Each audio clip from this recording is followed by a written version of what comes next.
All right, so here we have the square root of 6x equals 4, and what we're trying to do is solve for x. So I need to get rid of the square root. So for me to get rid of it, I'm going to square both sides, because that's the opposite of taking the square root of something. When I square the side, it eliminates the square root. So I'm left with 6x because they're opposites. 4 squared is 16, and then I need to divide both sides by 6. Therefore, I get 16 over 6, which I can simplify. 2 goes into 16 8 times. 2 goes into 6 3 times. So I get a final answer of 8/3, which is C. Number 2 here. We are solving for x, so before I can even get close to this, I need to move the 8 to the other side. So I'm going to add 8 to the other side. So I get square root of 9x minus 8 equals a positive 8. And then for me to get rid of this square root, I'm going to square both sides. So I get 9x minus 8 equals 8 squared is 64. Then I need to add my 8 to the other side. So I get 9x equals 72. And lastly, divide by 9. Therefore, we get an answer of 8.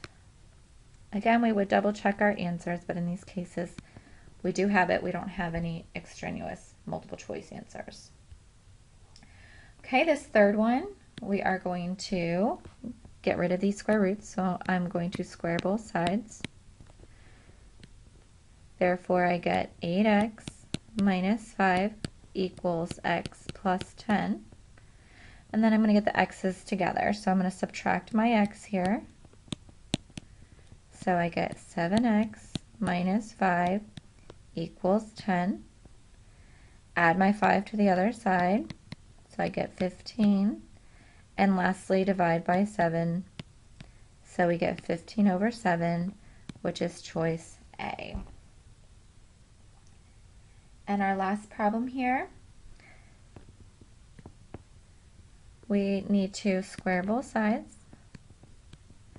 So we get 3 minus x equals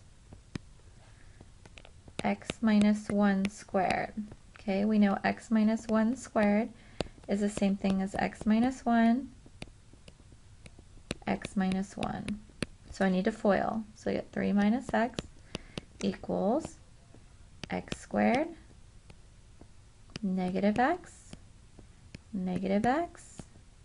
positive 1. Combine these terms here, so I get 3 minus x equals x squared minus 2x plus 1. I need to move everything to the other side. So I need to add this x. When I add the x to the negative 2x, I get negative x. I need to subtract my 3. 1 minus 3 is negative 2. Okay, this one I'm going to have to break down into my two parentheses. So I break down, I get x and x. I get a negative 2, positive 1. Then I'm going to set each one equal to 0.